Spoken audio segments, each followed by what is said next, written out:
La scène se passe en mars dernier dans un collège de Toscane. Derrière son bureau, un professeur d'italien humilié par ses élèves de 15 ans.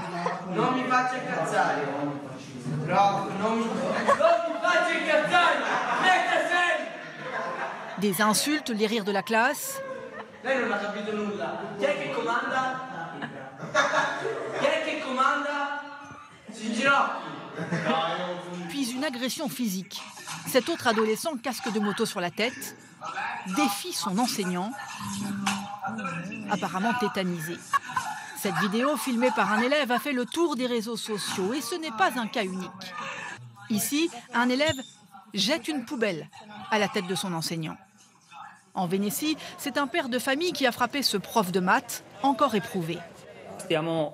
L'enseignant aujourd'hui n'est plus respecté. Il a de plus en plus de mal à imposer et maintenir l'autorité qu'il avait avant.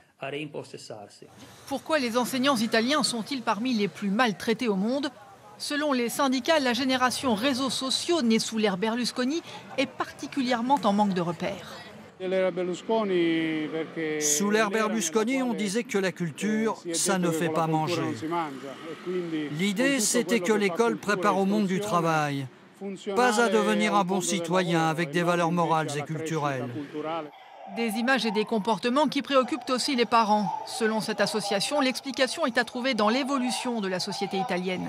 C'est le reflet de l'Italie d'aujourd'hui qui est devenue plus agressive, qui cherche son identité. Et pour s'en sortir, l'Italie doit reconquérir son école parce que l'école italienne doit rester une école d'excellence. Depuis le début du mois de janvier, plus d'une centaine d'incidents, agressions, insultes, menaces ont été recensés. Selon certains syndicats de professeurs, ça fait près de 4 cas par semaine. C'est beaucoup trop pour les enseignants italiens. Et on vient d'apprendre que Theresa May semble avoir remporté son pari.